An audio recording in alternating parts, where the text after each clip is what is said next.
NTPC का mock लगाते time मैंने आप लोगों के लिए एक सवाल स्किप कर दिया था कि आप लोग अटेम्प्ट करें।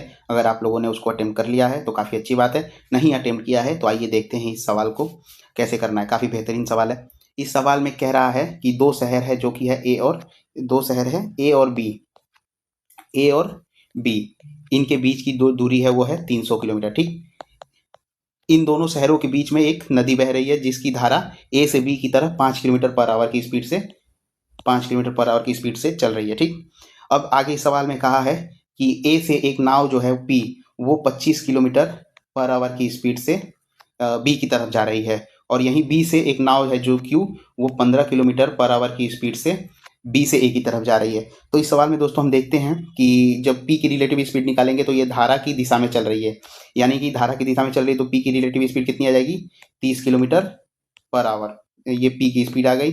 और हम क्यू की स्पीड निकालेंगे तो ये धारा की विपरीत दिशा में चलेगा तो इसकी स्पीड आ जाएगी 10 किलोमीटर पर आवर। ठीक, अब इस सवाल में आगे देखते हैं दोस्तों।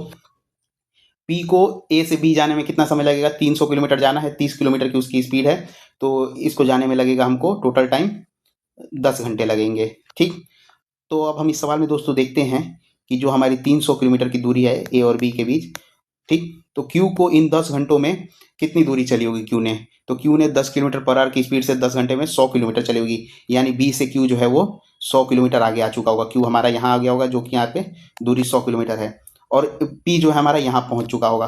अब ये सवाल देखते हैं दोस्तों कि आगे इसमें क्या करना है।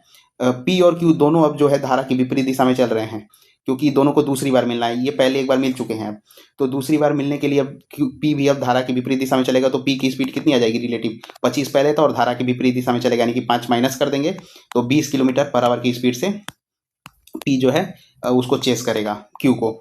तो अब हम देखते हैं कि ये जो इन दोनों के बीच की दूरी है, चोर पुलिस वाला कॉन्सेप्ट इसमें लगाते हैं। इसमें देखते हैं कि जो दोनों के बीच की दूरी 100 किलोमीटर है, इसको किस स्पीड से कवर करेंगे, यानी क्यू जो है 10 किलोमीटर की स्पीड से आगे बढ़ रहा है और पी जो है उसको 20 किलोमीटर से चेस कर रहा है, तो दोनों की रिलेटिव स्पीड आ जाएगी 10 किलोमीटर पर आवर। तो टोटल टाइम कितना लगेगा, पी क्यू को कब दूसरी बार पकड़ लेगा, यानी कि 10 घंटे बाद, 10 घंटे बाद जो है पी क्यू को पकड़ लेगा।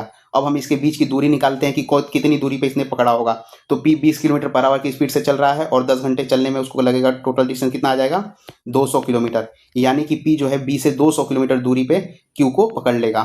तो हमारा जो आंसर आ जाएगा, टोटल कितना टाइम लगेगा, टोटल टाइम पहले हम 10 घंटे चले हैं, फिर दोबारा 10 घंटे चल रहे हैं, यानी कि 20 घंटे चल रहे हैं, और कितनी दूरी बाद दूसरी बार पकड़ रहा है, तो 200 किलोमीटर बाद दोबारा पकड़ रहा है, इसलिए ऑप्शन ए सही आंसर होगा। दोस्तों अगर आपको ये वीडियो अच्छी लगे तो लाइक शेयर और सब्सक्राइब जरूर।